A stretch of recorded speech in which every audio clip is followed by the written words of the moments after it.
Hi guys welcome back to another new video. Telugu titans versus యూపీది మ్యాచ్లో Telugu titans వాళ్ళ second match ఓడిపోయింది. అయితే ఫస్ట్ మ్యాచ్ తెలుగు టైటన్స్ పోరాడి ఓడిపోయింది. కానీ ఈ సెకండ్ మ్యాచ్ మాత్రం చాలా దారుణంగా ఓడిపోయింది. కేవలం ఫస్ట్ 5 మినిట్స్ మాత్రమే తెలుగు టైటన్స్ చేతిలో ఉంది. దాని తర్వాత మొత్తం యూపీని డామినేట్ చేసిందని చెప్పుకోవచ్చు. ఈ మ్యాచ్ ఓడిపోయిందంటే ముఖ్యమైన కారణం తెలుగు టైటన్స్ డిఫెండర్స్.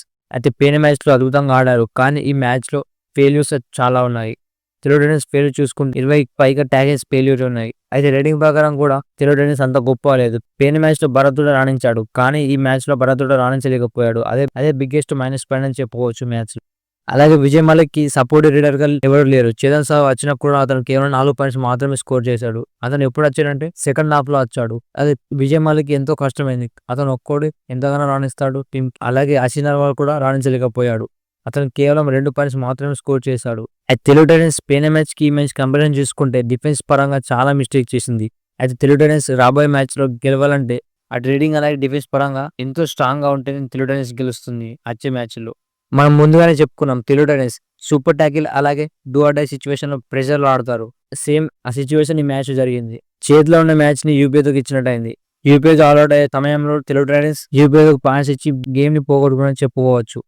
అయితే మ్యాచ్ లో ప్లస్ పాయింట్ ఏంటంటే విజయ్ మలిక్ 14 పాయింట్స్ సాధించాడు. అలాగే చేతన్ సాహు 4 పాయింట్స్. వీరిద్దరు తప్ప అనుకున్న స్థాయిలో ఎవరు పర్ఫార్మ్ చేయలేకపోయారు.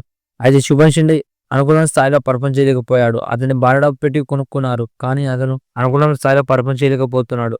అది చూడాలి రాను రాను తెలుగు టైటన్స్ కి ఎంత ఎఫెక్ట్ గా ఉంటుంది. అలాగే యూపీఏ సైడ్ నుంచి చూసుకుంటే గగన్ కూడా 14 రేట్ పాయింట్స్ సాధించాడు.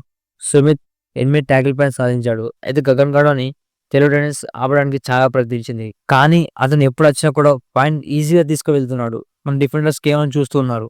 అయితే తెలుగు టైటన్స్ ఈ మ్యాచ్ డిఫెన్సింగ్ చూసుకుంటే మొత్తం హాఫ్ కలర్ గా కనిపించారు.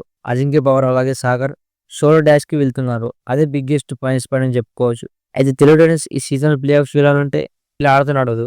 ఇంత అగ్రెసివ్ అలాగే పేసివ్ మైండ్ సెట్ తో ఉంటే ప్లే ఆఫ్స్ కి వెళ్ళే అవకాశం ఉంది. అయితే సెకండ్ మ్యాచ్ చూసుకుంటే గుజరాత్ జైన్స్ వర్సెస్ యుముంబా ఆ మ్యాచ్ టై బ్రేక్ దాకా వెళ్ళింది. 29-29 ఆడిన తర్వాత గుజరాత్ అలాగే యుముంబా టై బ్రేక్ ఆడారు.